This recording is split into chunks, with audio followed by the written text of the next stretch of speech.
If you want to be wealthy and happy the rest of your life, just learn this lesson well. Learn to work harder on yourself than you do on your job. I've found in my experience that income does not far exceed personal development. Now, sometimes income takes a lucky jump, but sure enough, unless you grow out where it is, it'll usually come back to where you are. Life has strange ways. If somebody hands you $1 million, best you become a millionaire quickly so you get to keep the money. Otherwise, sure enough, it'll disappear. Somebody once said, if you took all the money in the world, divided it up equally among everybody, it would soon all be back in the same pockets. Success is something you attract, not something you pursue. So instead of going after it, you work on yourself. Personal development. Because true happiness is not contained in what you get. Happiness is contained in what you become. Most people hear this idea for the first time and nod in agreement, but very few truly stop to consider what it means. They hear it as a motivational phrase, something inspiring, something that sounds good, but they don't pause long enough to ask themselves whether their life actually reflects it. Because if it did, their days would look different, their priorities would be different, their habits would be different. We live in a world that glorifies effort directed outward. Work harder, hustle more, grind longer, push through, sacrifice everything for the job, for the paycheck, for the next promotion. But almost no one teaches us to work harder on the person doing the work. And yet that person, the one inside your skin, is the source of every result you will ever experience. Income, lifestyle, and even emotional stability are not accidents. They are mirrors. They reflect who you are, how you think, how you decide, how you respond to pressure, and how you manage yourself when nobody is watching. That is why income does not far exceed personal development.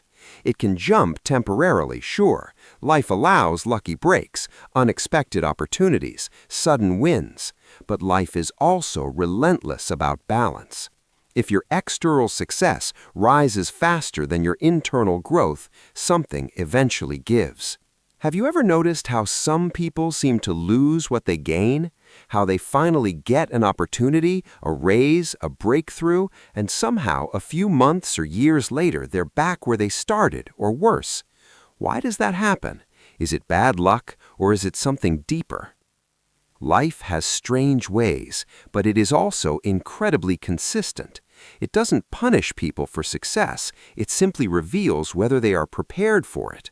Money, responsibility, recognition, these things don't change who you are. They amplify who you already are.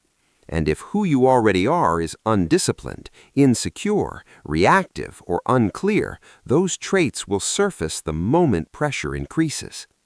That's why being handed $1 million doesn't make you a millionaire. It only makes you a person holding $1 million for a while.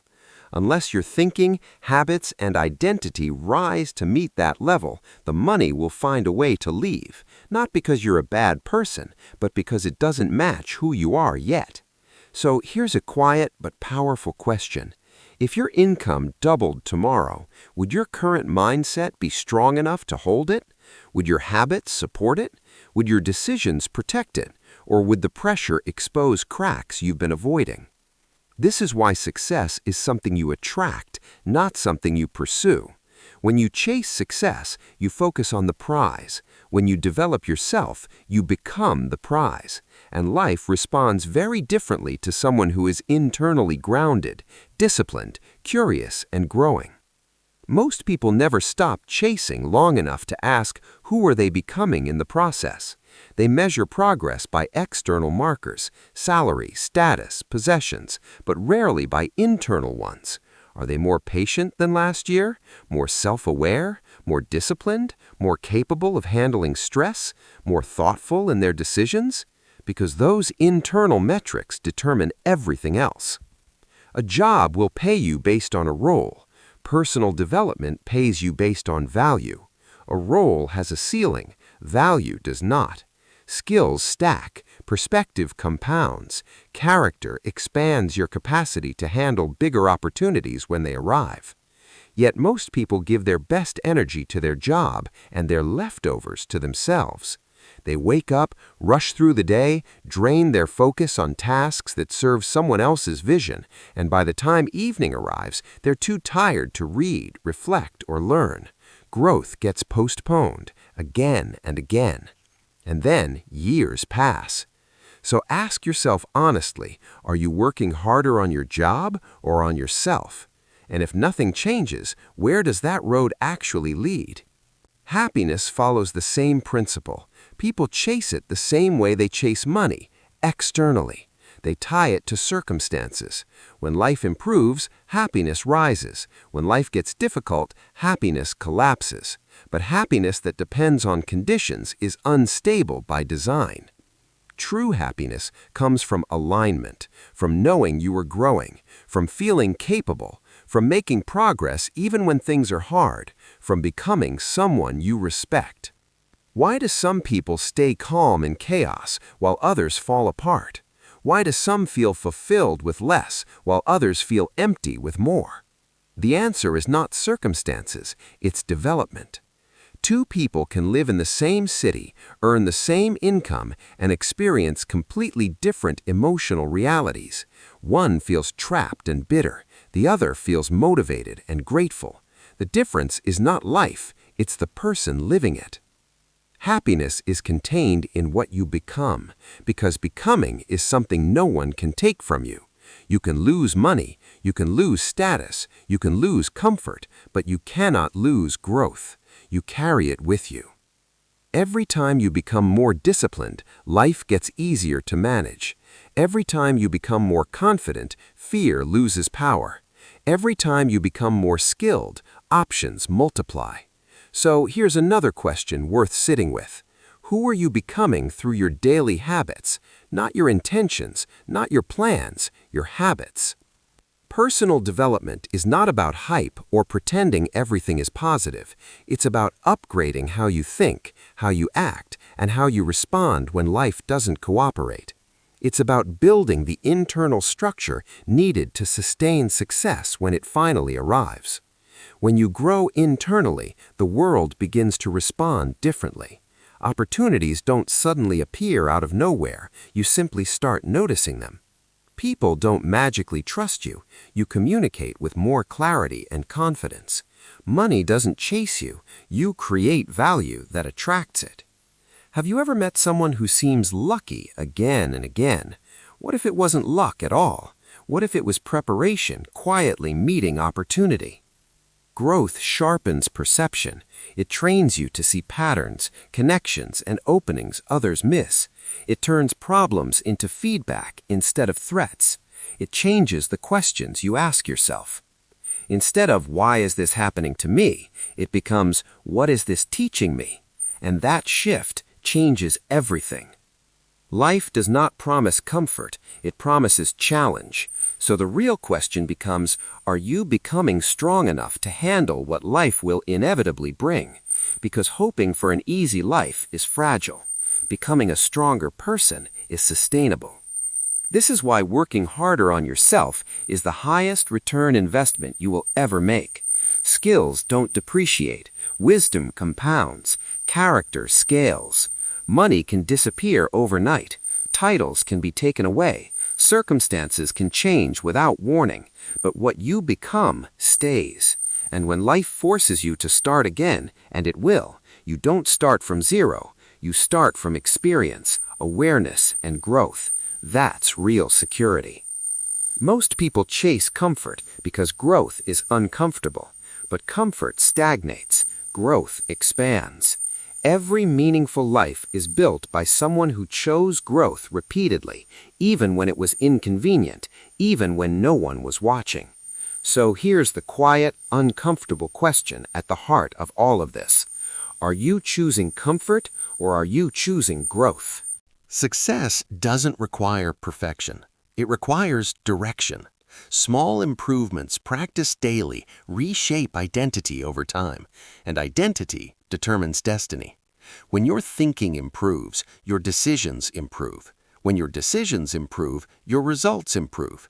And when your results improve, your confidence and your life begin to change direction. So instead of chasing happiness, become someone capable of sustaining it. Instead of chasing money, become someone who creates value. Instead of chasing success, become someone success is drawn to.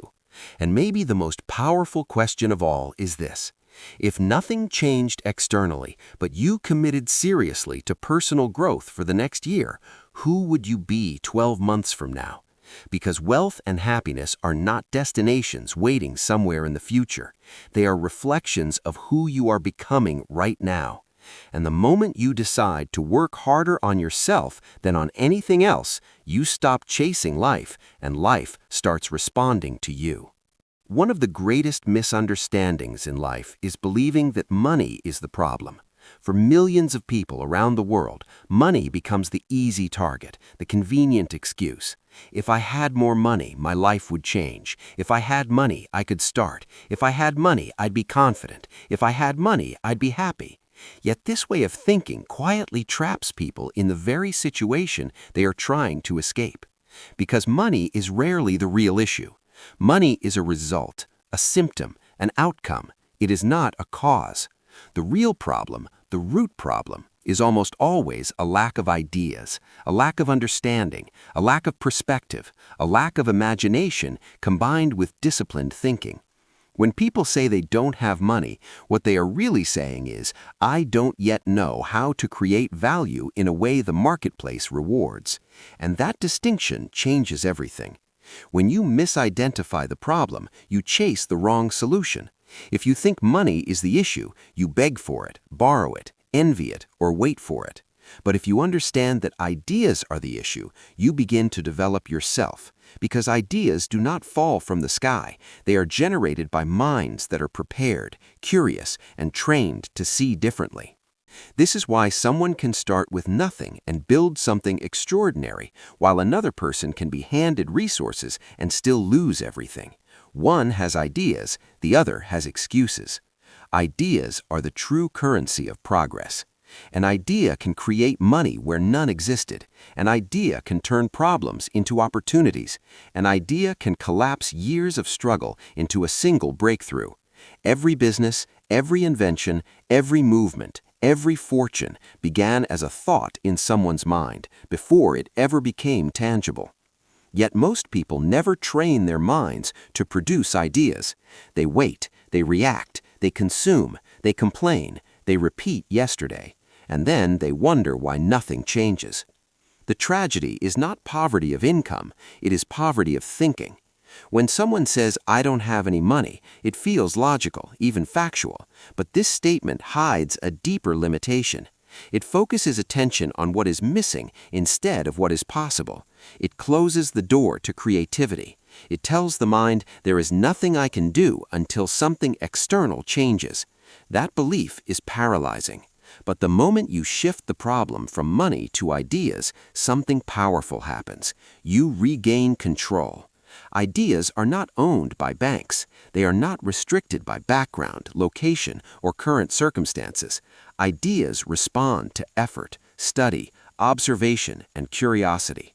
They can be developed by anyone willing to think, learn, and persist. A lack of money says nothing about your future. A lack of ideas says everything about your present approach. This is why studying how things work becomes essential, not casually, not occasionally, but deliberately. If you want different results, you must understand different systems, how wealth is created, how value is exchanged, how people solve problems at scale. Money flows toward solutions, always has, always will. If you don't have money, ask yourself, what problems do I know how to solve? If the answer is not many, then you've identified the real work to be done. Ideas come from study, not passive scrolling, not random motivation, but deliberate learning. When you study success, patterns emerge. When you study wealth, principles repeat. When you study people who have built something meaningful, you begin to see that their results were not accidents, they were consequences of how they thought and acted consistently. This is why leaving life to chance is such a dangerous strategy. Some people wake up every day hoping today will be different without changing anything about how they think, what they learn, or how they act. They cross their fingers and call it faith. But faith without understanding is just optimism without direction. Ideas do not come to minds that are idle. They come to minds that are engaged. And when an idea finally arrives, it rarely shows up fully formed. It begins small, fragile, easy to dismiss. That is why writing ideas down matters so much.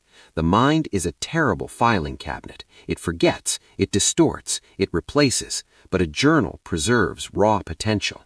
An idea written down becomes something you can return to, refine, repeat, revisit, and repetition is what allows ideas to take root. When you revisit an idea again and again, your subconscious begins to work on it. Connections form, insights surface. Suddenly, one day, what once felt vague becomes obvious. And when that happens, the results don't just show up in your bank account, they show up in your confidence, your posture, your communication, your decisions, your lifestyle. Growth always appears internally before it appears externally. This is why the world often looks unfair to people who don't understand ideas. They see outcomes without seeing the invisible thinking behind them. They see success without seeing years of preparation. They see money without seeing discipline, learning, failure, and iteration. Ideas reward those who respect them. One powerful idea can replace years of physical labor. One insight can eliminate an entire category of struggle. This is not magic, it is leverage, and leverage always comes from understanding. This is also why education alone is not enough. Education often prepares people to follow systems, not to understand them. It teaches compliance more than curiosity. It rewards memorization more than thinking. As a result, many people finish school with credentials, but without ideas. Self-education fills that gap. Self-education is driven by curiosity, not obligation. It asks, how does this actually work? It seeks principles, not just procedures. It studies people who have achieved results and reverse engineers their thinking. When you become self-educated, you stop being at the mercy of circumstances. You no longer say, I can't. Instead, you ask, how? And that question is the doorway to ideas. Learning from other people's experiences accelerates this process dramatically. Experience is a brutal teacher. It charges full price and gives lessons slowly. Books, conversations, and observation allow you to borrow experience without paying the full cost. One book can save you 5 years of mistakes if you're willing to read it honestly and apply it courageously. The strange thing is that the information has always been available. People who have built wealth, influence, and fulfillment have written down exactly what they did. They documented their failures, their strategies, their mindset shifts, and yet most people never read it. Not because it's hidden, but because it requires effort. Ideas demand attention, and attention has become one of the rarest skills in the modern world. Those who discipline their focus gain access to insights others never see. Those who study consistently develop mental depth. Those who seek understanding rather than entertainment begin to think differently, and thinking differently is the birthplace of ideas. Listening is another underestimated source of ideas. Every conversation contains clues. Every successful person speaks from a framework shaped by results, how they explain things, what they emphasize, what they ignore. Listening closely reveals how they see the world. Even unsuccessful people provide valuable information if you pay attention. They teach you what not to do, what to avoid, what beliefs lead to stagnation. Negative examples, when studied carefully, can be as educational as positive ones. Ideas also come from observation. Success leaves patterns. It leaves behavioral fingerprints. The way people speak, the way they respond, the way they manage time, the way they handle pressure, none of it is random. People who do well do certain things repeatedly, and repetition creates results. When you observe with intention, you stop idolizing outcomes and start studying processes. You realize that success is not mysterious, it is methodical. This is why the lack of ideas keeps people stuck. Without ideas, effort is blind, action is random, motivation fades quickly. But with ideas, even small actions become strategic. Direction emerges, confidence grows, not because the path is easy, but because it is clear. Ideas transform fear into curiosity. Instead of asking, "What if I fail?" you ask, "What will I learn?" That shift alone changes how you approach life. And here is the most empowering truth. Ideas are not reserved for a gifted few. They are available to anyone willing to engage their mind seriously, anyone willing to study, listen, observe, reflect, and apply. Money does not change people. Ideas change people, and changed people change their financial reality. Once you understand this, you stop begging life for results and start building yourself into someone who naturally produces them. You stop waiting for permission. You stop blaming circumstances. You stop hoping for luck. You become intentional. And intention, guided by ideas, is unstoppable. The moment you replace the question, "Why don't I have money?" with, "What ideas am I missing?" you begin the real work of transformation. Because ideas don't just solve financial problems, they solve life problems. They give direction, meaning, momentum. And from that place, money becomes what it was always meant to be, not a source of identity or happiness, but a byproduct of value creation and personal growth. That is why the real problem was never money, it was always ideas. Most people never consciously decide the direction of their lives. They wake up, react to the day, respond to circumstances, and repeat. Days turn into years, and years quietly shape a life they never intentionally designed. When they finally pause long enough to ask, "How did I end up here?" the answer is almost always the same. They stopped learning with purpose. Life does not drift upward by default, it drifts toward repetition, and repetition without learning leads to stagnation. If you want to change anything, your income, your confidence, your relationships, your sense of fulfillment, you must first understand how change actually works. Not emotionally, not motivationally, mechanically, because life, like everything else, follows principles, and principles don't respond to hope, they respond to understanding. This is why learning is not optional, it is foundational. The moment you stop learning, you stop growing, and the moment you stop growing, life begins shrinking around you. Options narrow, perspective hardens, fear increases, not because the world is cruel, but because you are no longer expanding to meet it. So here's a question most people avoid. When was the last time you intentionally studied something that could change your life? Not something entertaining, not something familiar, something challenging, something that stretched the way you think. Most people confuse being busy with being educated. They absorb information all day long, news, opinions, noise, but very little of it actually changes how they live. True learning is not about consumption, it's about transformation. If you wish to be successful, you must study success, not admire it, not envy it, study it. How do successful people think when things go wrong? How do they make decisions under pressure? How do they manage their time, their energy, their emotions? These patterns are not secrets, they are documented everywhere, but only visible to those who are looking deliberately.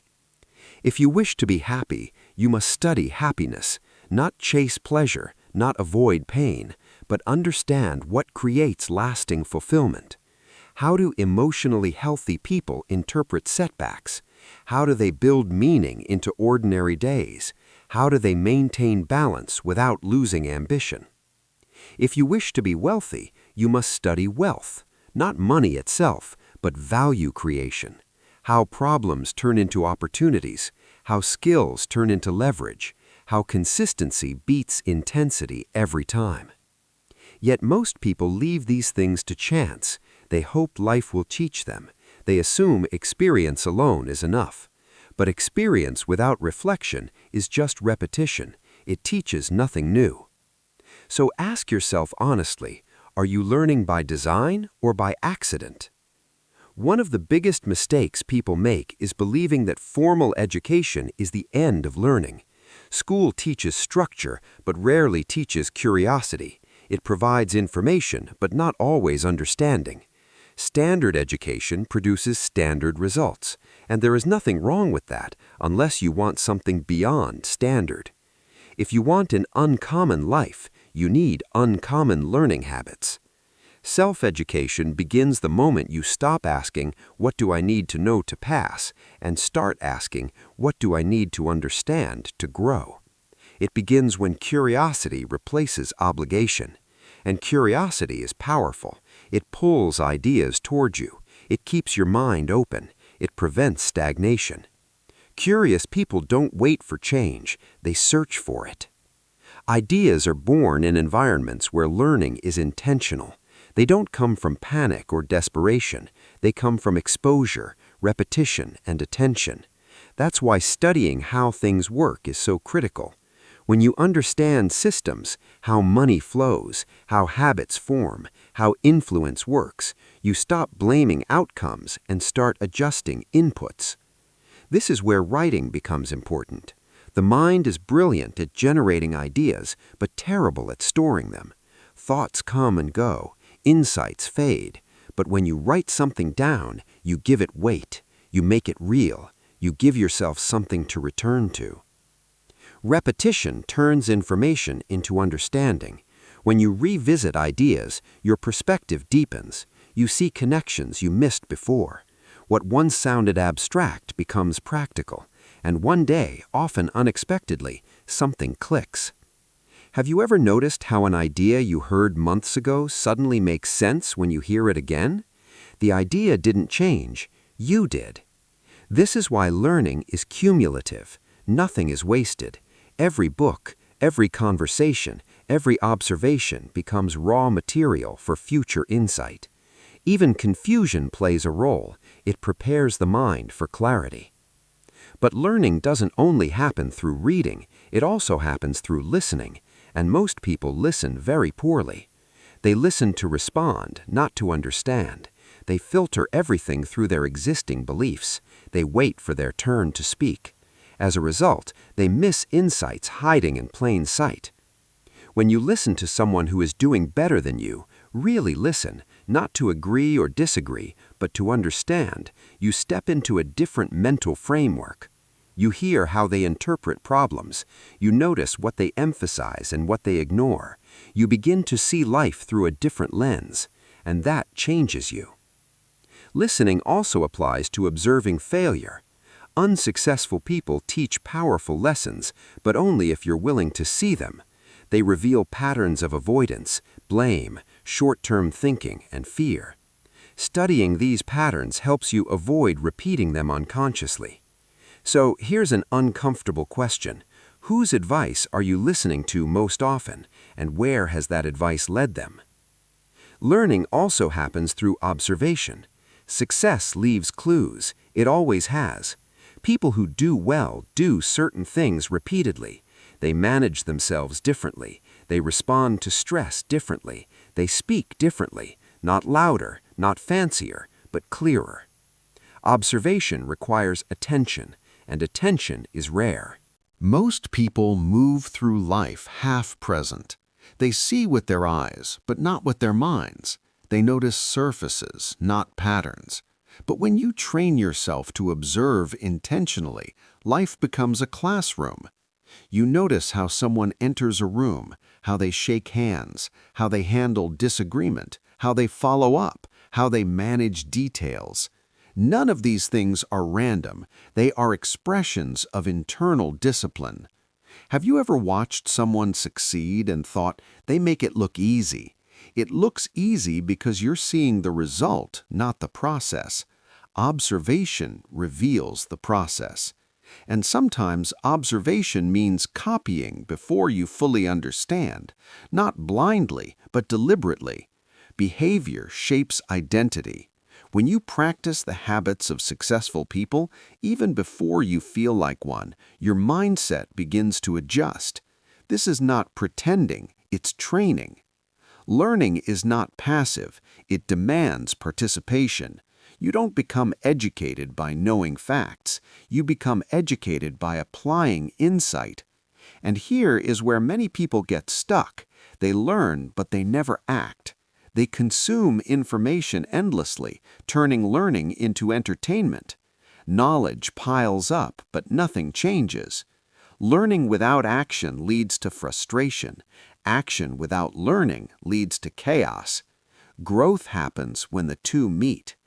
So ask yourself, what have you learned recently that you haven't applied yet? And what is that hesitation really about? Often it's fear. Fear of doing it wrong, fear of looking inexperienced, fear of discovering limitations. But learning is supposed to expose limitations. That's how growth begins. The purpose of learning is not to make you comfortable, it is to make you capable. And capability changes how you experience life. When you understand how things work, uncertainty loses its power. You stop feeling at the mercy of circumstances. You gain options. Learning turns confusion into clarity. It turns obstacles into puzzles. It turns fear into curiosity. Instead of asking, "Why is this happening to me?" you start asking, "How does this work and what can I do differently?" That question alone can redirect an entire life. Learning also builds confidence, but not the loud kind, the quiet kind, the kind that comes from knowing you can figure things out, from trusting your ability to adapt. Life will not always be predictable, but a learning mindset makes it navigable. This is why the most dangerous place to be is thinking you already know enough. The world changes, markets shift, relationships evolve. The person who stops learning eventually becomes outdated, not because they lack potential, but because they stopped updating themselves. So here's another question worth asking. Are you still curious, or have you become comfortable? Comfort feels safe, but it slowly shrinks your world. Curiosity feels uncomfortable, but it expands it. Every major change in a person's life begins with a new idea, and every new idea begins with learning. Not random learning, but focused, intentional study. When you study with purpose, life begins to cooperate. You see further, you think clearer, you decide faster, you move with confidence. Learning is not about collecting information, it is about becoming someone who understands more today than yesterday. And that kind of person is dangerous in the best possible way. Because when you understand how things work, you can change them. When you understand yourself, you can direct yourself. And when you keep learning, life never fully closes its doors on you. So maybe the most important question is not what you want from life, but what you are currently studying. Because whatever you study consistently, you eventually become.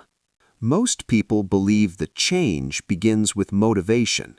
They wait for a feeling, a surge of energy, a sudden desire to do better.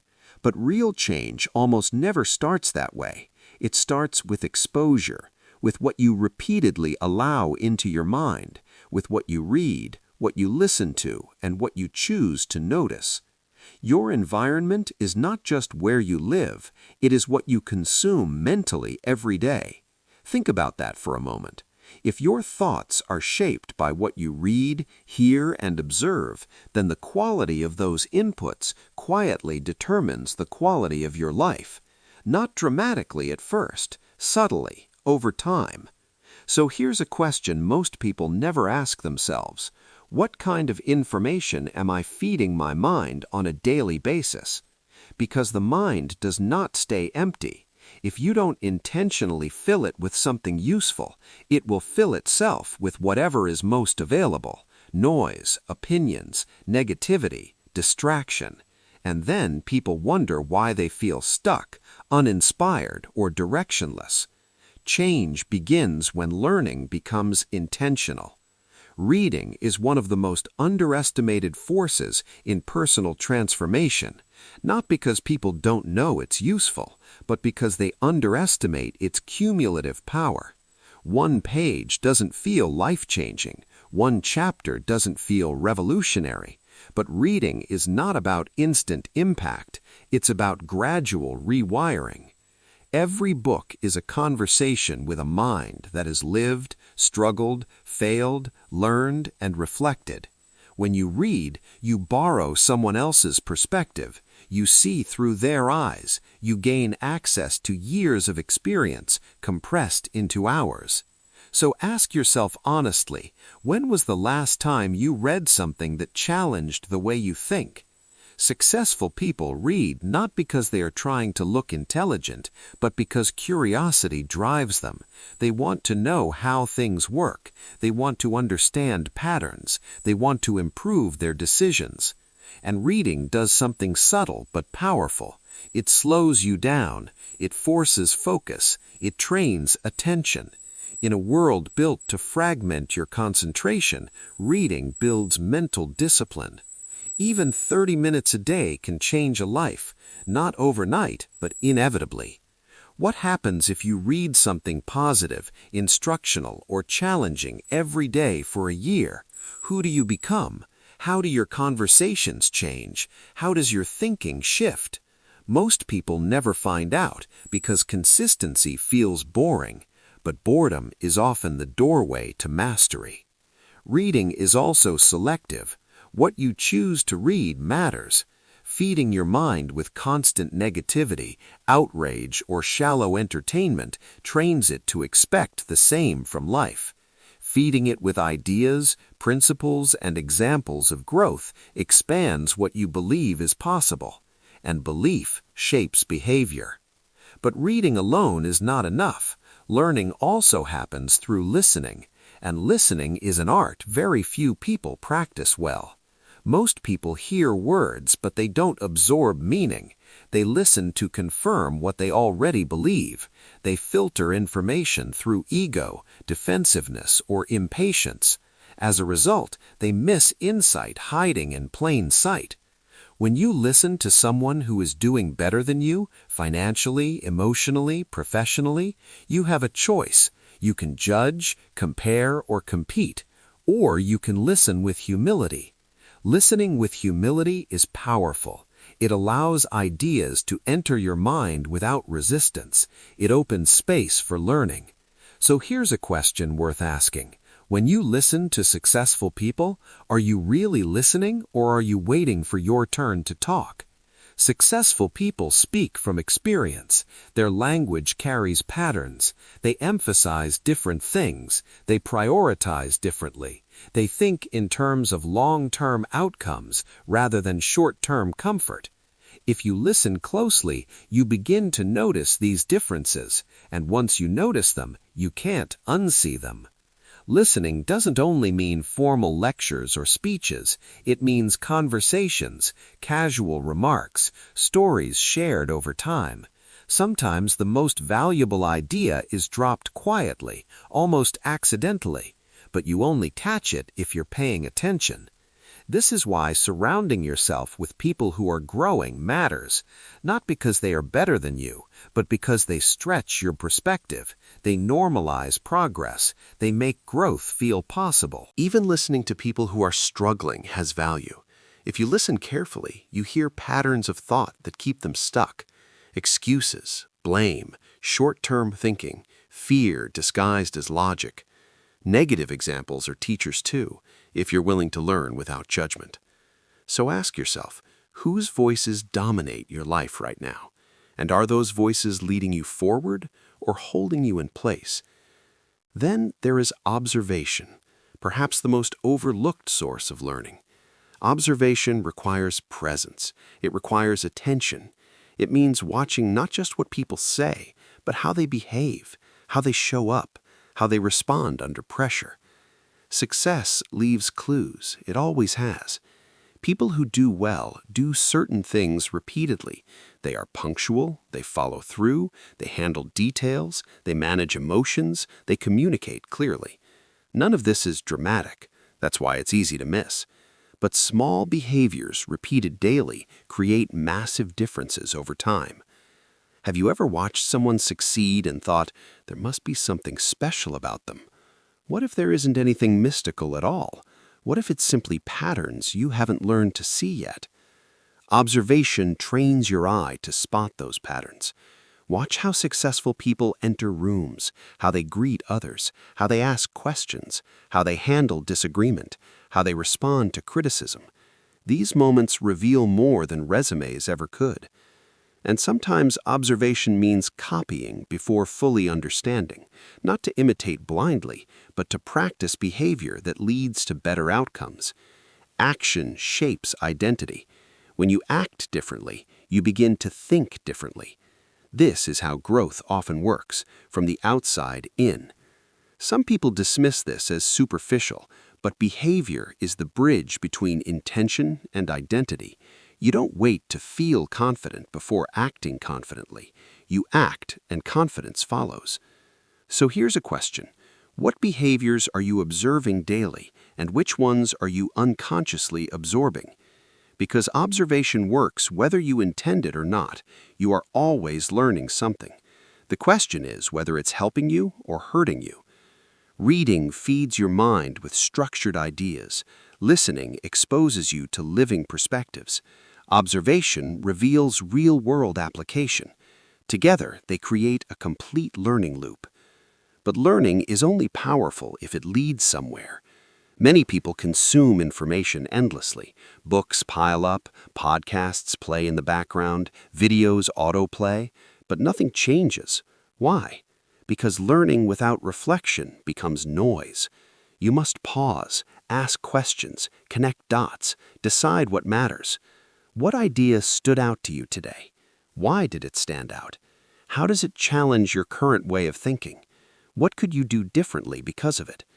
Without these questions, learning stays passive. The goal of learning is not to know more, it is to see differently. And when you see differently, your actions naturally change. This is why exposure to the right inputs over time reshapes identity. Your standards rise, your tolerance for excuses drops, your awareness sharpens. And gradually, almost quietly, your life begins to shift. Not because you forced it, but because you changed what you allowed into your mind. Most people underestimate how much control they actually have over this. You choose what you read, you choose what you listen to, you choose who you observe closely. Those choices shape your inner world. So here's an important question to sit with. If someone studied your daily inputs for a month, what kind of person would they expect you to become? Growth is rarely about doing something dramatic. It's about doing something deliberate, consistently. 30 minutes of reading a day, intentional listening instead of background noise, watching people with curiosity instead of judgment. These are small choices, but small choices repeated daily build a very different future. And perhaps the most powerful of all of this is that learning never ends. There is no finish line, no point where you've made it and can stop paying attention. The moment you stop learning, life stops expanding. The moment you start learning intentionally, life begins opening doors again. So the question is not whether you have access to knowledge. You do. The question is whether you are using it with purpose. Because the life you live tomorrow is quietly being shaped by what you read, what you listen to, and what you choose to notice today. Most people believe that knowledge is power. They collect ideas, watch videos, read quotes, attend workshops, and feel a temporary sense of progress. But knowledge on its own is not power. Knowledge is potential, and potential means nothing until it is acted upon.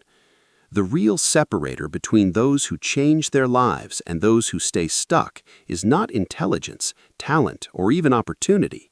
It is execution. It is the willingness to act when motivation fades, when excitement disappears, and when no one is watching. This is where discipline enters the story. Discipline is not glamorous. It doesn't feel inspiring. It doesn't come with applause. In fact, most of the time, discipline feels boring, repetitive, and uncomfortable. That's why most people avoid it. They wait for motivation instead. They wait to feel ready. They wait for the perfect moment. But here's a question worth asking. How many opportunities have you already missed because you were waiting to feel motivated? Discipline works in the absence of motivation. That is its power. Motivation is emotional. It rises and falls. Discipline is behavioral. It stays. Motivation asks, do I feel like doing this? Discipline asks, what needs to be done today? And life rewards the second question far more than the first. Think about any meaningful result you admire: financial stability, physical health, confidence, mastery. None of these come from intense effort once in a while. They come from small actions repeated consistently over time. Yet people consistently underestimate small actions. They want big moves, dramatic changes, overnight transformations. They ignore the quiet power of showing up daily. So let me ask you something. What small action, done every day, would completely change your life in a year? Most people know the answer. They just don't respect it enough to do it. Discipline begins small. It always does. Trying to overhaul your entire life at once almost always fails. The mind resists massive change, but it tolerates small commitments. That's why successful people focus on building non-negotiables, simple actions they do regardless of mood. A daily walk, a page of writing, a workout, a reading habit, a focused hour of work. These actions don't look impressive from the outside, but they compound. And compounding is invisible at first. This is one of the hardest truths to accept. The early stages of discipline show no results. You do the work, and nothing seems to change. The scale doesn't move, the bank account doesn't grow, the recognition doesn't come. This is where most people quit. But those who understand the process keep going because they know something others don't. They know that results lag behind behavior, always. So here's another question. Are you willing to work without seeing immediate proof that it's working? Discipline is essentially a long-term agreement with yourself. It's a promise you keep even when breaking it would be easier. And every time you keep that promise, something important happens internally. You build self-trust. Self-trust is underrated. When you don't trust yourself to follow through, confidence erodes. You hesitate, you doubt, you procrastinate. But when you consistently do what you say you will do, even in small ways, your identity begins to shift. You stop seeing yourself as someone who tries. You start seeing yourself as someone who acts. Identity follows behavior. This is why discipline is not about punishment. It's about alignment. It's about becoming the kind of person who does what needs to be done. And discipline is not rigid perfection, it's flexible consistency. You will miss days. You will fail sometimes. That's not the problem. The problem is quitting altogether. So ask yourself, when you fail, do you restart or do you use failure as an excuse to stop? Successful people restart quickly. They don't dramatize failure. They don't let one bad day turn into a bad month. They return to the process. Work, real work, is also misunderstood. People associate work with exhaustion, stress, and burnout. But meaningful work is focused effort toward a clear goal. It is deliberate. It is intentional. Busy is not productive. Many people work hard but in the wrong direction. They fill their days with activity to avoid confronting the uncomfortable question, is this actually moving me closer to the life I want? Discipline requires clarity. You can't be disciplined about everything. You must choose what matters. So here's a crucial question. What are you willing to be disciplined about? And what are you pretending is important but really isn't? When you strip away distractions, discipline becomes simpler. You identify the few actions that matter most and you protect them. This protection is not passive. It means saying no. It means setting boundaries. It means disappointing people sometimes. And this is where many people struggle. They want progress without friction, but friction is part of growth. Discipline often means choosing long-term benefit over short-term comfort, going to bed early instead of scrolling, saving instead of spending, practicing instead of entertaining yourself. These choices don't feel heroic in the moment, but they quietly shape your future. Another uncomfortable truth: discipline exposes excuses. When you commit to consistent action, you start noticing how often you try to justify not doing the work. I'm tired. I'll do it tomorrow. It won't make a difference anyway. Excuses sound logical. They feel reasonable, but they keep you exactly where you are. So ask yourself honestly, what excuse do you repeat most often, and what has it cost you so far? Discipline is a muscle. The more you use it, the stronger it becomes. The less you use it, the weaker it gets. This is why starting small matters. You don't lift the heaviest weight on day one. Every small win builds momentum. Every completed task reinforces identity. Every kept promise strengthens confidence. And eventually, discipline stops feeling like force. It becomes part of who you are. At that point, something interesting happens. You stop negotiating with yourself. You don't argue internally about whether to act. You just act. This is where freedom lives, not in doing whatever you feel like, but in no longer being controlled by your feelings. Many people fear discipline because they think it will make life rigid or joyless, but the opposite is true. Discipline creates freedom. It creates options. It creates stability. When your health is strong, your options expand. When your finances are stable, your stress decreases. When your skills are sharp, opportunities appear. All of that comes from disciplined action over time. So here's a final question to sit with. What would your life look like if you trusted yourself enough to do the work every day, even when it's boring, even when it's hard, even when no one notices? Because at the end of the day, discipline is not about forcing yourself to suffer. It's about respecting your future enough to act in the present. And the life you want is not built in moments of inspiration. It is built in moments of decision. One of the most common things people say when they feel stuck is this: I just don't feel motivated. They say it as if motivation is something external, something that arrives unexpectedly, like good weather or luck. As if motivation is supposed to knock on the door one morning and say, "Today is your day, now you can begin." But what if motivation doesn't work that way at all? What if motivation is not the cause of action, but the result of it? Most people are waiting to feel motivated before they act. But the people who actually change their lives understand a different order. They act first, and motivation follows. Think about it honestly. How many times have you felt unmotivated, started something anyway, and then suddenly felt energized once you were already in motion? And how many times have you waited for motivation only to wait forever? Here's a question worth asking. How long have you been waiting to feel ready? Self-motivation is misunderstood because people think it's about feeling inspired all the time. It's not. It's about deciding to move even when inspiration is absent. In fact, if you only act when you feel motivated, you are not self-motivated at all. You are mood-motivated. And moods are unreliable.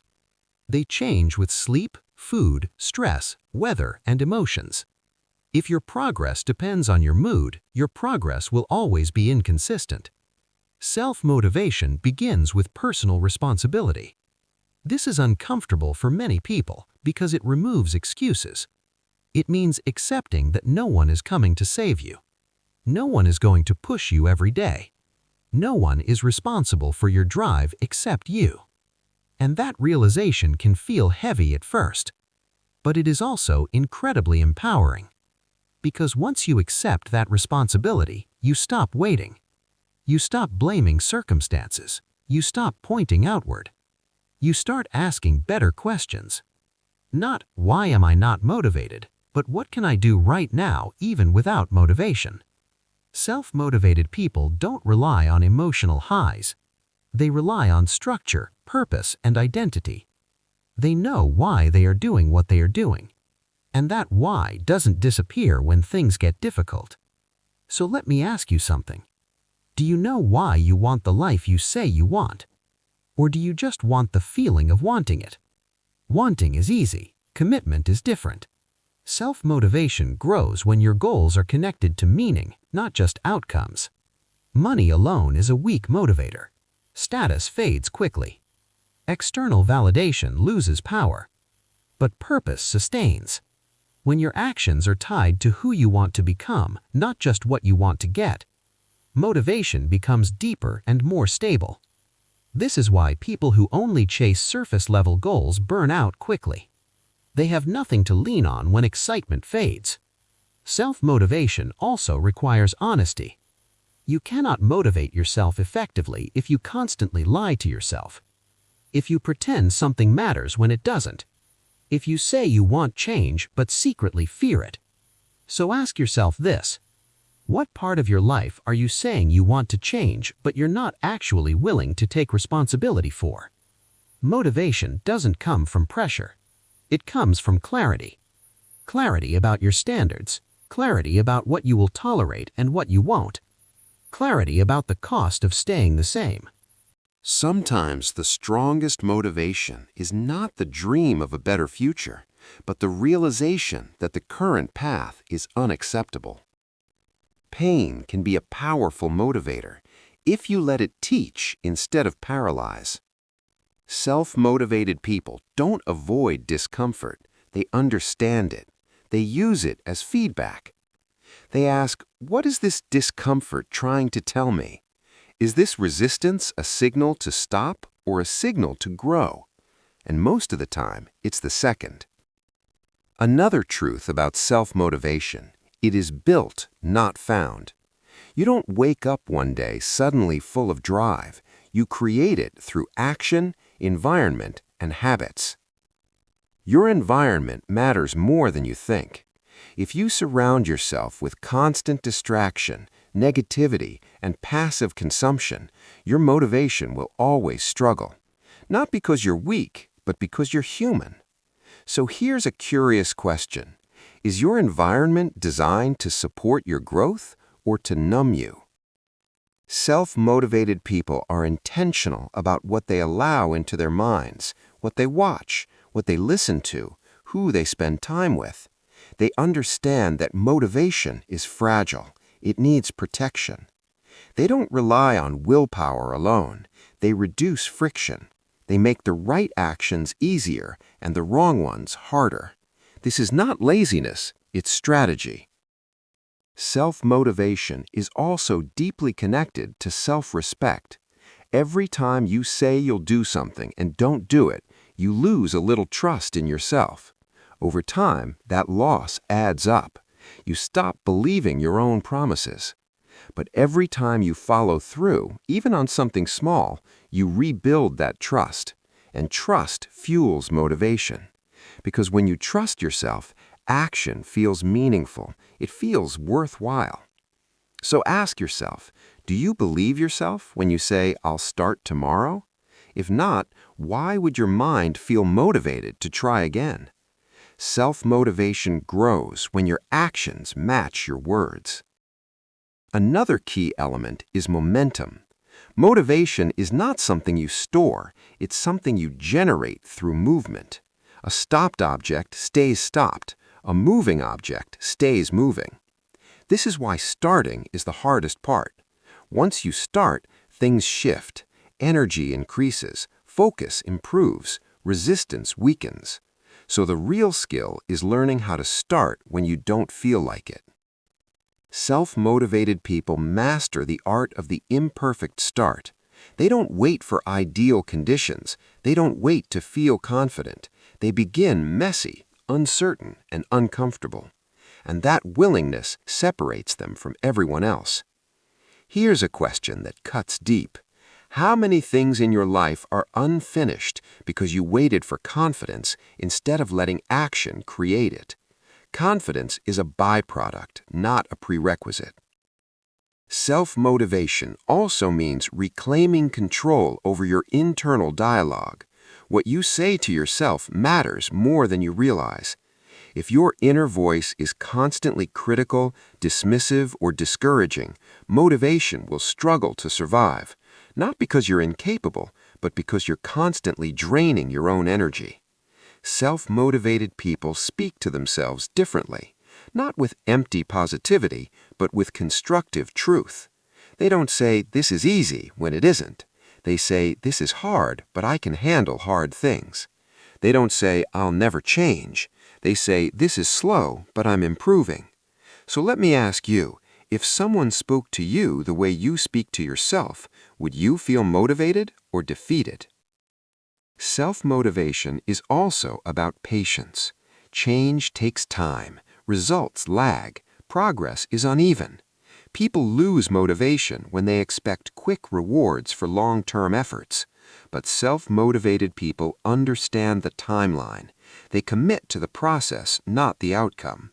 They show up even when progress is invisible because they know that consistency eventually becomes visible. In the end, self-motivation is not a personality trait, it's a practice. It's choosing responsibility over excuses, action over waiting, purpose over comfort. And the most powerful realization of all is this: you don't need to feel motivated to begin, you only need to decide. So here's the final question I'll leave you with.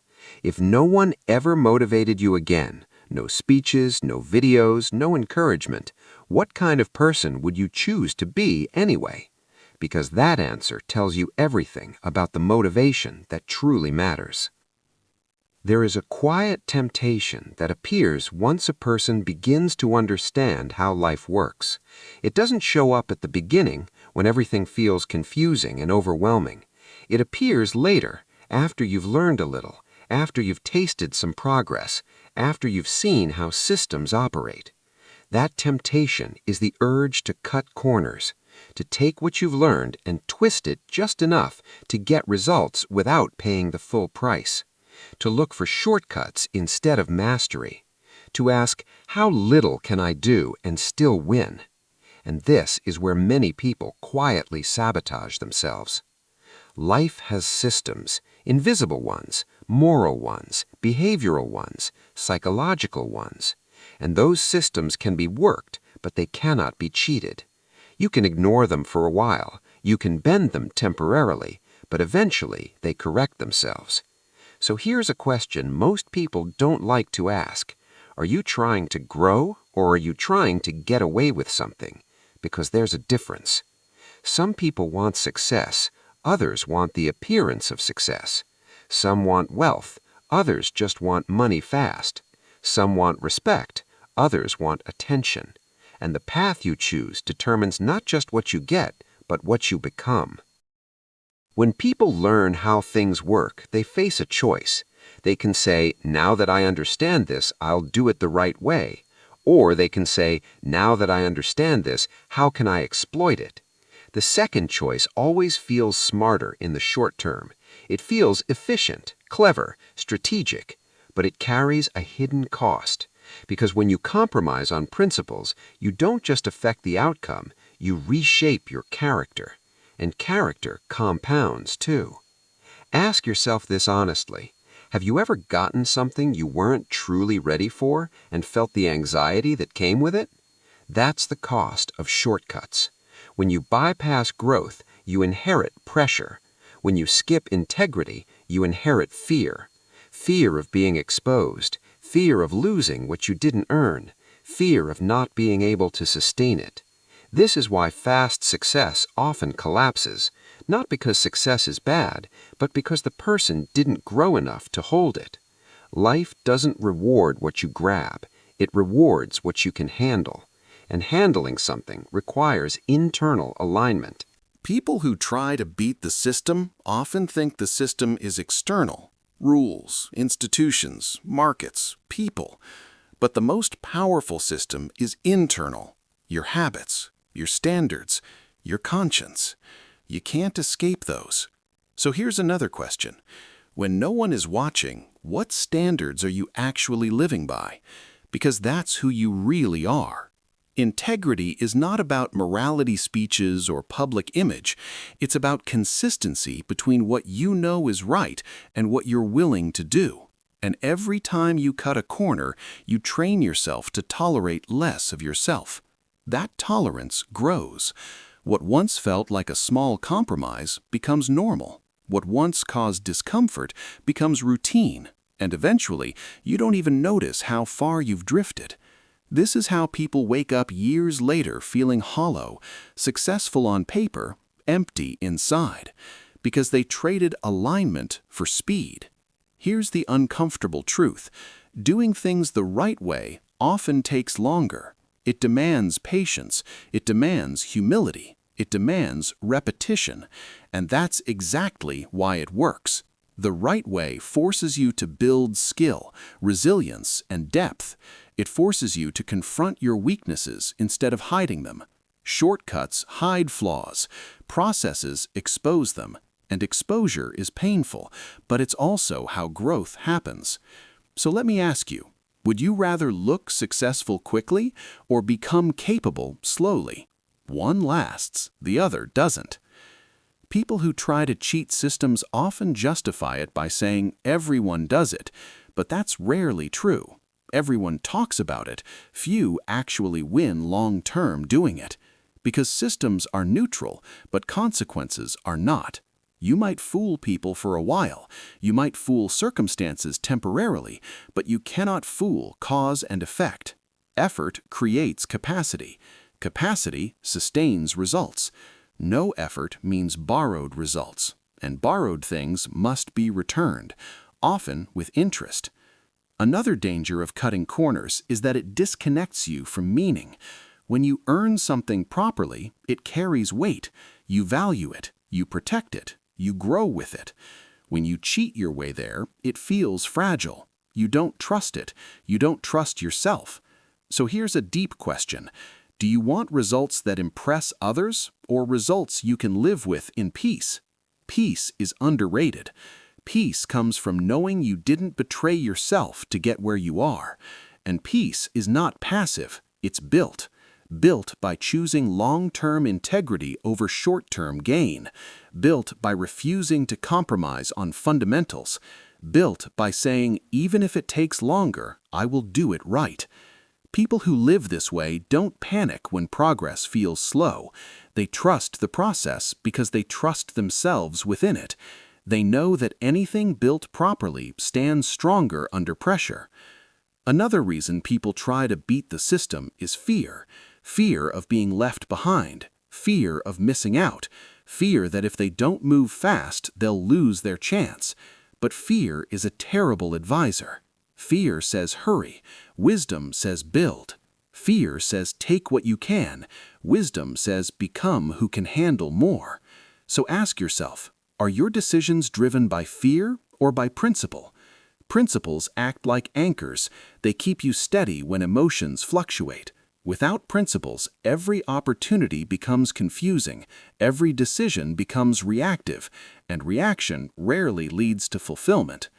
There's also something powerful that happens when you commit to doing things right.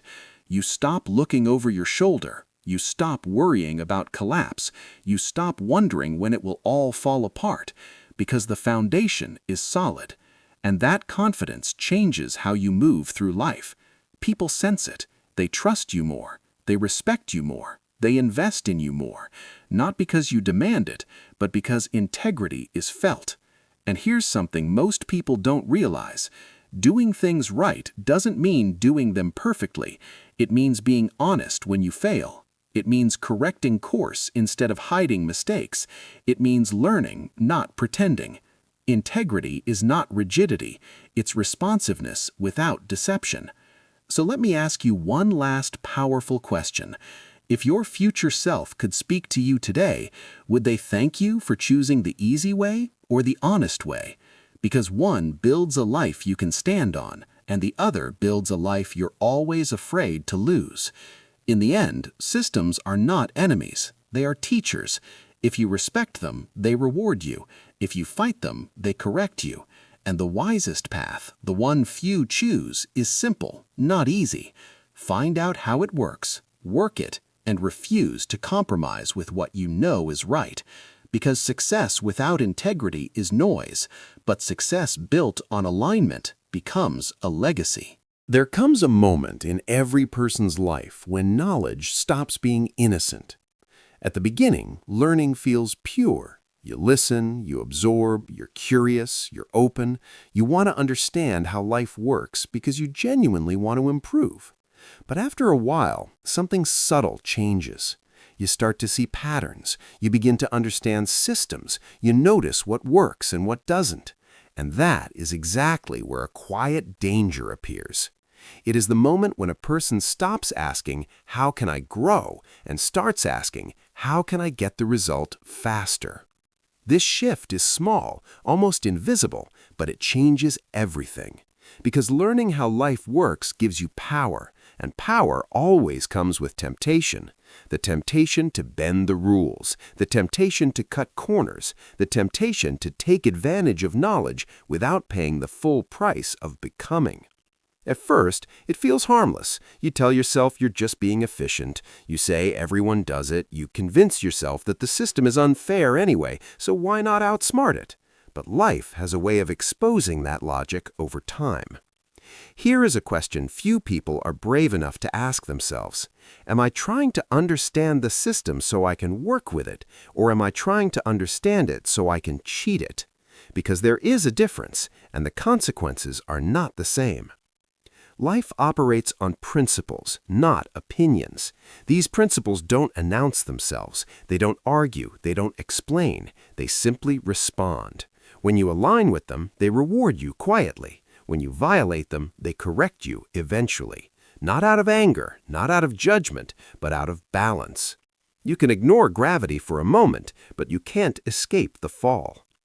When people talk about beating the system, they usually think of external systems, money, markets, rules, institutions, other people.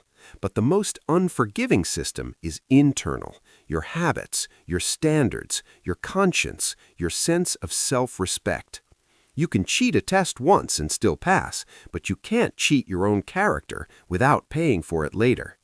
Every shortcut you take teaches you something, even if you don't realize it. It teaches you what you're willing to tolerate. It teaches you how much integrity you're willing to trade for comfort. And that lesson doesn't disappear. It becomes part of who you are. So let me ask you something uncomfortable. What compromises have you normalized in your own life? At first, compromises feel small. You tell a half-truth, you skip a step, you take credit you didn't fully earn. You convince yourself that the system is unfair anyway, so why not outsmart it? But life has a way of exposing that logic over time. And standards shape destiny. People who try to beat the system often experience short-term wins. That's what makes it dangerous. They make money quickly. They gain attention fast. They rise before others. And from the outside, it looks like success. But internally, something starts to rot. Because when results arrive faster than growth, pressure replaces confidence. You begin to feel like an imposter. You worry about being exposed. You fear losing what you didn't truly earn. And that fear changes how you behave. You become defensive. You become controlling. You become anxious. Have you ever noticed how some successful people are constantly stressed, constantly guarding their image, constantly afraid of losing everything? That fear doesn't come from ambition. It comes from misalignment. When you build something the right way, it feels stable. When you cheat your way there, it feels fragile. Life does not punish you for wanting more. It punishes you for wanting more without becoming more. That's the part most people don't want to hear. They want the outcome without the internal upgrade. They want the lifestyle without the discipline. They want respect without character. And for a short while, it may seem possible. But life is patient. It waits. Eventually, the gap between who you are and what you have becomes too large to sustain, and something gives. Sometimes it's health, sometimes it's relationships, sometimes it's reputation, sometimes it's peace of mind. So here's a powerful question to reflect on. If everything you have right now depended on who you've become internally, how much would still remain? Integrity is not about being perfect. It's about being aligned. It's about doing what you know is right even when no one is watching, even when it would be easier not to, even when it costs you something in the short term. And yes, doing things the right way usually takes longer. That's the part people complain about. They say, why should I struggle when others are cutting corners and winning? But what they don't see is what those others are building underneath. Speed hides cracks. Time reveals them. When you take the longer path, the honest path, the disciplined path, you're not just chasing results, you're building capacity. You're becoming someone who can handle success without being destroyed by it. Capacity is everything. Money without capacity creates chaos. Power without capacity creates abuse. Recognition without capacity creates ego. So ask yourself honestly, do you want success quickly, or do you want success you can live with? Because there is a difference between having something and being able to hold it. People who respect principles don't feel the need to rush. They trust the process. They trust that what is built slowly is built to last. They are not desperate, because desperation comes from fear, and fear comes from lack of foundation. Another reason people try to beat the system is comparison. They look around and feel behind. They measure their lives against curated images and highlight reels. They feel pressure to catch up. But comparison distorts judgment. It makes you impatient. It makes you reckless. It makes shortcuts seem reasonable. So here's another question. Are you building your life, or are you racing someone else's illusion? Principles don't care about trends. They don't adjust for pressure. They work the same way for everyone, whether you like it or not. Effort builds skill. Skill builds confidence. Confidence builds momentum. Skip effort, and everything above it collapses eventually. Consider this.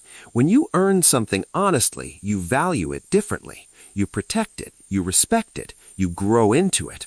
But when you get something without earning it, it feels foreign. You don't trust it. You don't trust yourself. That lack of trust eats away at joy.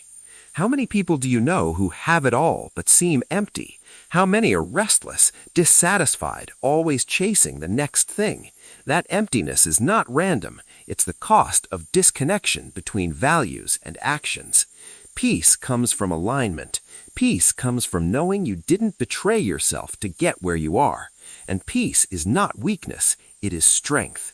People with integrity don't need to pretend. They don't need to exaggerate. They don't need to manipulate. They move calmly because they are grounded. Their confidence doesn't come from outcomes. It comes from identity. They know who they are regardless of results. So here's a deep and personal question. If your life were stripped of titles, money, recognition, and approval, would you still respect yourself? Because that answer matters more than most people realize. Doing things the right way doesn't mean you'll never fail. Failure is part of growth. Integrity means responding to failure honestly, owning mistakes, correcting course, learning instead of hiding. There is dignity in honest failure. There is danger in dishonest success. And life seems to reward those who choose dignity, not always immediately, not loudly, but consistently. In the long run, people who refuse to compromise with what they know is right build lives that are resilient. They can lose and rebuild. They can adapt. They can endure pressure because their foundation is internal, not external. So let me leave you with one final question, one that cuts through all the noise. When you look back on your life years from now, will you be proud of how you got there or only of where you ended up? Because where you end up matters far less than who you become on the way. And the system, the real system, is always watching that part. At some point in life, everyone reaches a quiet crossroads. It doesn't come with drama or warning signs. There's no loud announcement, no flashing lights. It arrives silently, disguised as an ordinary day. You wake up, go through familiar routines, think familiar thoughts, feel familiar emotions. And yet, beneath all that familiarity, there is a powerful truth waiting to be acknowledged. Nothing changes unless you choose it. Most people think change requires a crisis. They believe transformation only happens after pain becomes unbearable.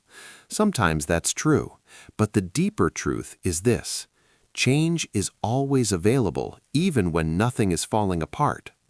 The problem is not the absence of opportunity. The problem is the absence of decision. People often say they want change, but what they really want is improvement without discomfort. They want a different life without making different choices, and that creates a quiet inner conflict. Because the life you are living right now is not accidental. It is the result of choices you've made, consciously or unconsciously, over time.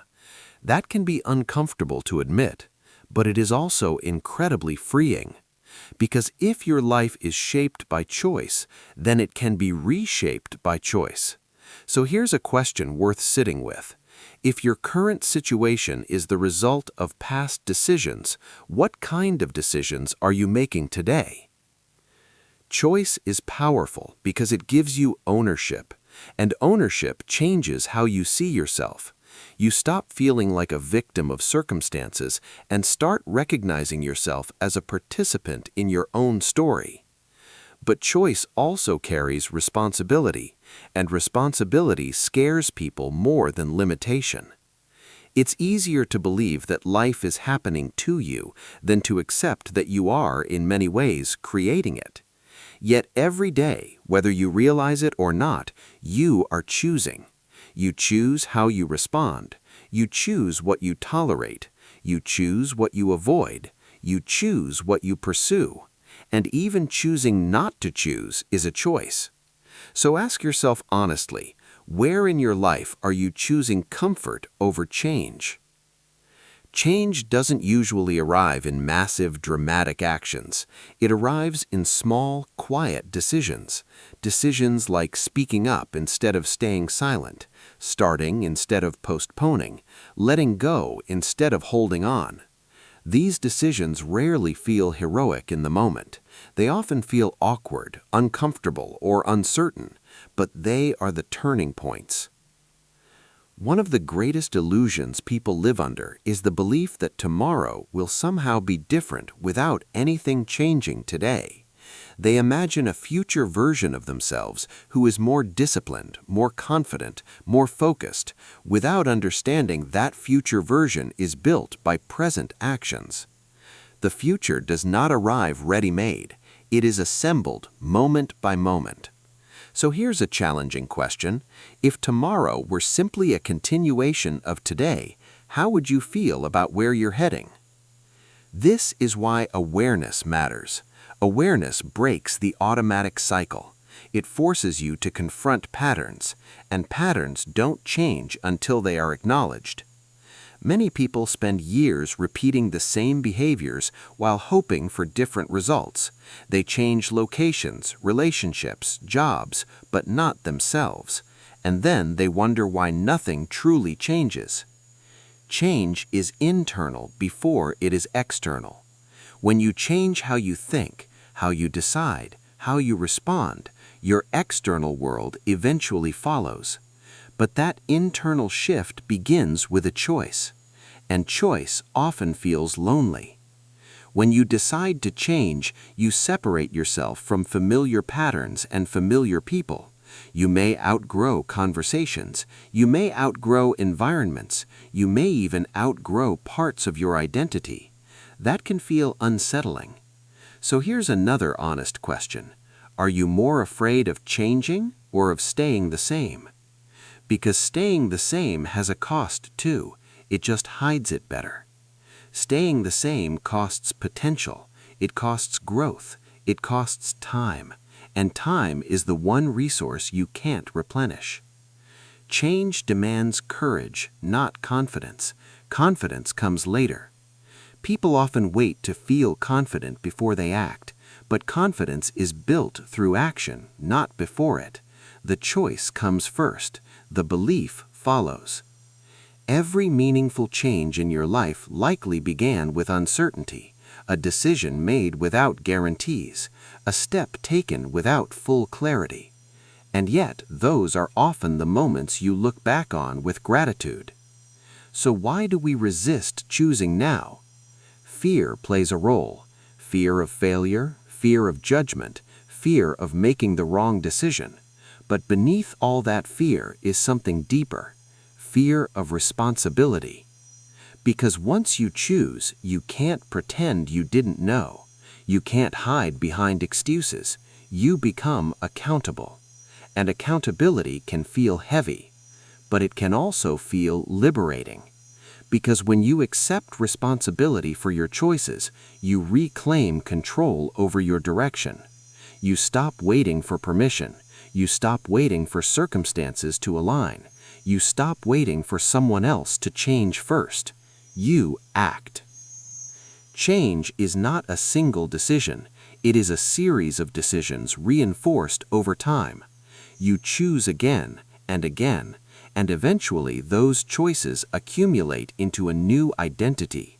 You become someone who acts differently, thinks differently, responds differently. And one day, you look around and realize your life has changed, not because of one dramatic moment, but because of many small decisions made consistently. This is why the question, what are you going to do starting tomorrow, is so powerful. Not next year, not someday, tomorrow. Because tomorrow is where intention meets reality. If you don't choose something different tomorrow, tomorrow will look like today, and today looks like yesterday. Patterns repeat until interrupted. So here is the most important question of all. What pattern in your life is waiting for you to interrupt it? You don't need to change everything at once. You just need to change something. One decision, one habit, one response. And that is enough to alter direction. Life is more flexible than people think. It can change quickly when you do, but it will not change for you. It responds to choice. And the most empowering truth you can realize is this: you are always one decision away from a different path. Not an easy path, not a guaranteed path, but a chosen one. And chosen paths lead to meaningful lives. So the question is no longer whether change is possible. The question is simple and deeply personal. What are you choosing next? There is a quiet truth that most people sense but rarely articulate. Inside every human being, there is far more potential than is ever expressed. Not a little more, a lot more. Untapped ability, unused courage, dormant creativity, unspoken strength. And the tragedy is not that people lack talent. The tragedy is that most people never demand enough of themselves to find out what they are truly capable of. Life, in its strange and patient way, waits. It waits for you to reach down inside yourself and pull something more out, something deeper, something stronger, something that has been there all along, waiting for permission to surface. The question is not whether you have remarkable human gifts. You do. The real question is whether you will ever use them. Most people live far below their potential, not because they choose mediocrity consciously, but because they slowly accept it. They adjust to circumstances. They normalize dissatisfaction. They lower expectations just enough to survive comfortably. And comfort, when left unquestioned, becomes a cage. So here's a powerful question to begin with.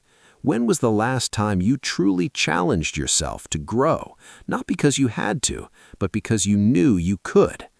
Growth is uncomfortable by nature. It demands effort, honesty, and courage.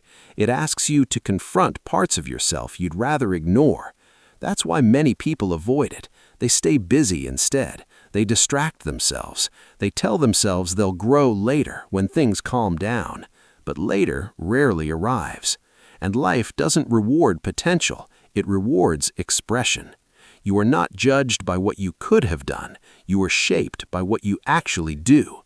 This is why so many people feel a quiet sense of regret as time passes, not regret over specific failures, but regret over unused capacity, the feeling that they played small when they didn't have to, that they stayed silent when they could have spoken, that they settled when they could have stretched. So let me ask you something deeply personal. If you lived at even 20% more of your true capacity, how different would your life look? What conversations would you have? What risks would you take? What habits would you change? The answers are often clearer than people expect. Deep down, most people already know what they're capable of. They just haven't decided to act on it. The most dangerous myth is the idea that people are fixed, that who you are today is who you will always be, that personality, intelligence, confidence, and ability are permanent traits. They're not. You are far more adaptable than you think, but adaptation requires demand. Growth does not happen by accident. It happens when life, or you, demand more. And here's the empowering part. You don't have to wait for life to demand it. You can demand it of yourself. That is where transformation begins. Reaching down inside yourself doesn't mean becoming someone else. It means becoming more fully who you already are. It means allowing parts of you that have been suppressed by fear, doubt, or conditioning to finally take up space. Courage is not something you acquire, it's something you release. Confidence is not something you find, it's something you build by acting in alignment with your values.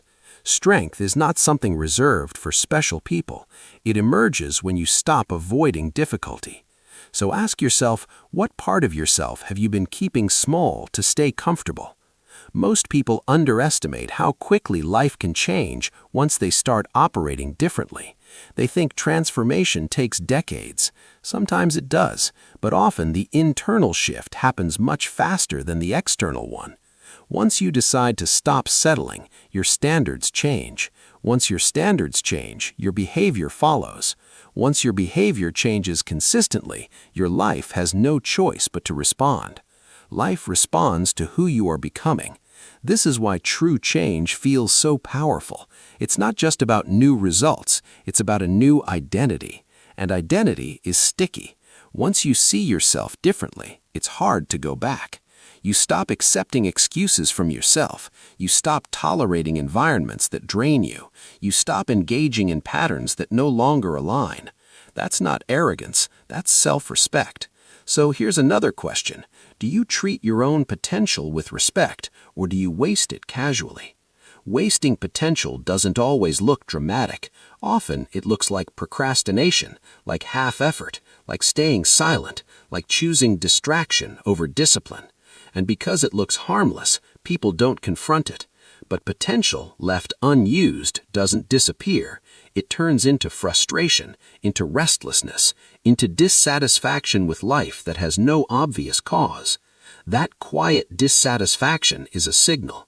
It's not telling you that you want more stuff. It's telling you that you want more of yourself, more engagement, more expression, more challenge. And when people ignore that signal, they often try to numb it with entertainment, with comfort, with routine. But numbing doesn't solve the problem.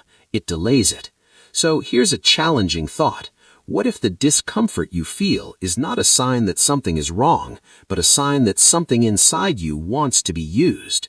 Greatness is not reserved for a few, but responsibility is. Responsibility to grow, responsibility to act, responsibility to contribute. Because when you develop yourself, you don't just change your own life, you change the lives you touch, your family, your community, your environment. Your growth creates ripple effects. People underestimate this. They think self-development is selfish. It's not. It's one of the most generous things you can do. A stronger you adds value. A clearer you makes better decisions. A more disciplined you becomes reliable. And a more aware you lifts others. So ask yourself, who benefits if you stay small, and who benefits if you step up? Fear often shows up when people are close to their potential, not because they can't handle failure, but because success would require them to change how they see themselves. Growth forces you to let go of old identities, the "I'm just this way" stories, the excuses that once protected you, and that can feel like loss, but it's also freedom, because you are not here to live a life dictated by your past. You are here to expand.